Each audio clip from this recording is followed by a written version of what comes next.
Hello. Ayan, for today's video, magluluto tayo ngayon ng pork and chicken barbecue gamit ang ating air fryer. So, ayan, ito yung mga na-marinate natin na chicken and pork nung last few days. Siguro mga ano yan, mga 2 to 3 days siyang naka-marinate. So, nadoon lang siya sa ref natin, naka-stock. So, ayan yung for emergency natin sa mga hindi inaasahan na nagutom yung mga bata. So, ayan.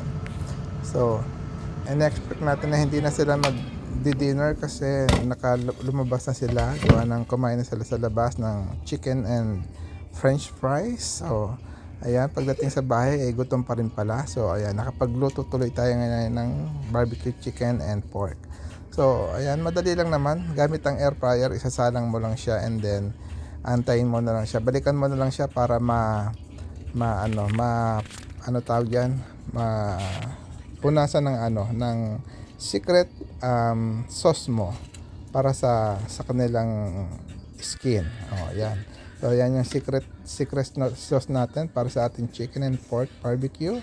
So pagkatapos niyan ibabalik na lang ulit natin siya sa air fryer. So controlled naman yung yung init niya, kaya may timer din, kaya wala ka masyadong worry na baka masunog or something. So, pero kailangan mo pa rin siyang tingnan from time to time para make sure na luto siya at hindi siya sunog sa labas pero hilaw sa loob, di ba? Pero ayan, dahil nga na control natin yung yung heat niya at saka yung timer. So ayan yung ang kinalabasan ng ating pork. So hindi siya sunog. Kala nyo lang siyang sunog pero hindi.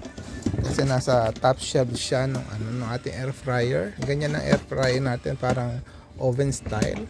So ayan, binaliktad lang natin para maluto yung Madali lang naman lutuin yung pork kasi siya, pork chop, at hindi siya matigas na na klase ng pork. So ayan na, luto na yung ating pork chop. So, isusunod naman natin yung ating chicken. So, yung chicken natin nasa pabang layer lang. Kasi hindi natin siya inilagay sa top layer kasi madaling masunog ang chicken. Kaya hinayaan lang natin siyang lumambot doon sa babang layer ng air fryer natin. So, ayan. Pakakainin natin yung mga kids para doon sa pork chop. So, ayan. Ililate na natin yung ating chicken barbecue. So, ayan ang itsura ng ating chicken barbecue. See?